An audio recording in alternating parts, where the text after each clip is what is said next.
1, 2, 3, let's go. Wednesday afternoon. Oh, minutes to go, that's Egypt. You could say, well, no team should sacrifice a 2-goal lead in the World Cup with 11 minutes to go. Now, again, it's very easy to say those things. If you're up against players like Messi and others, nothing is guaranteed in football. But it just seems, I mean, England, thankfully, we defended our 1-goal lead like our lives depended on it, and we did.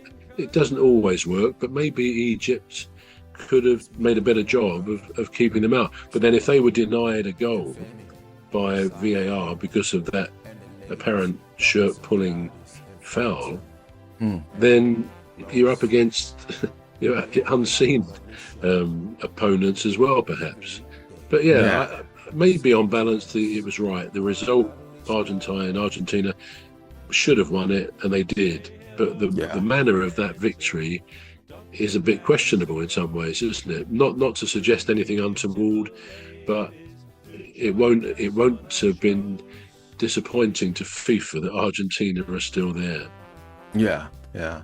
Well, what's done is done. You just have to look forward to what's next in his life. Now, this is something that I did not know. It says this is Vinicius Jr. on Ancelotti. Carlo Ancelotti, the manager, said Ancelotti decided to give the penalty to Bruno. I can't remember his Gimenez or something. Bruno Gimenez. It says the coach deserves who will take the penalty kick beforehand. He chose Bruno. I was never selfish. I never wanted to be the top scorer of the competition, and that's why Bruno took it. Now, I didn't know that before the game, the coach would go, right, okay, so if we ever get a penalty, you're taking it. Did you know that? I didn't know that. Well, I think it's not a rule or a regulation. I think it will happen in some clubs.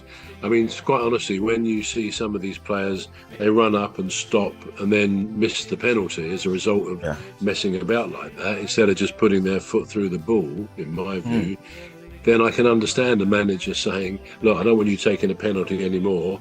In future, I want this. So the manager ultimately, the coach, he's the manager, head coach, whatever, he's got to have the say. He must be able to say, I want you taking the penalties. And let's face it, I think Haaland generally does it for Man City, and I presume for Norway as well. But a manager wouldn't normally argue with someone like him if he's reliably scoring the goals. But I think for example, when Eze, playing for Arsenal, I think, was it in the Champions League final, he missed his penalty in the shootout. And it was one of those run-ups where he stops and dithers and the goalie doesn't move as he expects, and it's saved, or I think he missed the post altogether. And as a manager, I would say, no, I don't want you taking penalties. If that's how you're going to do it, you're going to lose us games, even in the run of a penalty in the run of a game, not just a shootout. So no, I don't think your question is, did we know about that? Well, some teams, a manager will say, that's what I want, and they'll have to abide by that. Other time, if they don't say that, I think the players probably can decide, perhaps the captain will decide as well, depending on who feels confident. Interestingly, when Palace beat Man City in the FA Cup final last season, or the season before actually, wasn't it now? They had a penalty, which Haaland, he had the ball. Everyone expected him to take it, because he was their penalty taker. And he then handed it to someone else. I can't remember who took it. It was the Egyptian. What's his name?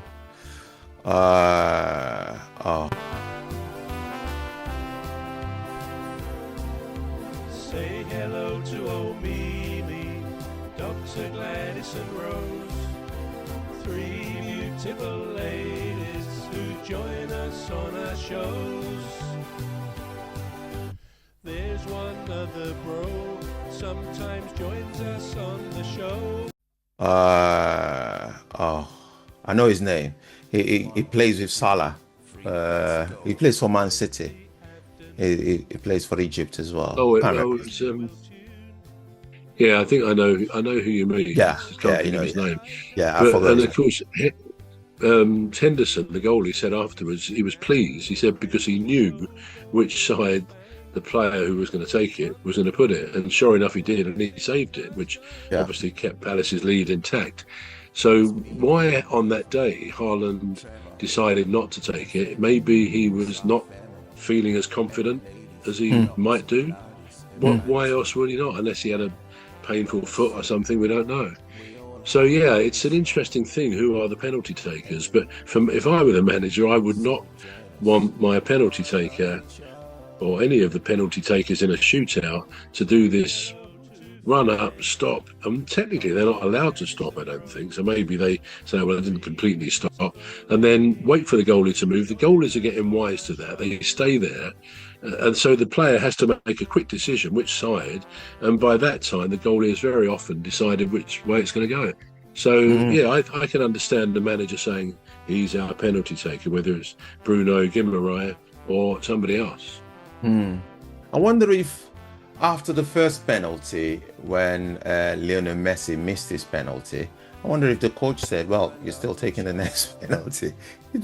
Yeah, that's an interesting one, isn't it? My own opinion is when you sometimes see this in the Premier League, if the regular penalty taker misses it, I would say 7 or 8 times out of 10 they would take another penalty, because it's a bit like getting back on the bike, isn't it? If you fall off, if you don't take the next one, that's going to fester for as long as it takes to take another penalty. So I think if a player misses one, he or she, we've got to say nowadays, should take the next one as well.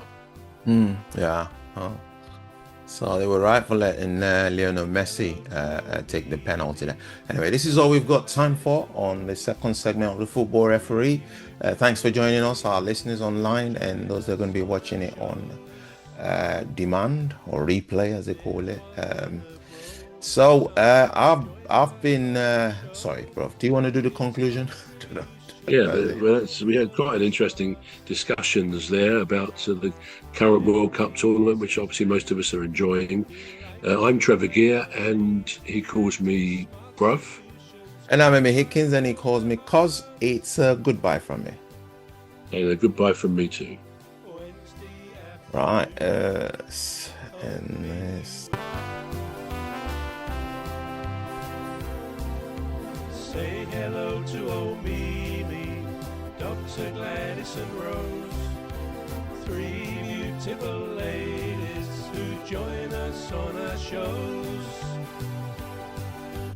There's one other bro, sometimes joins us on the show.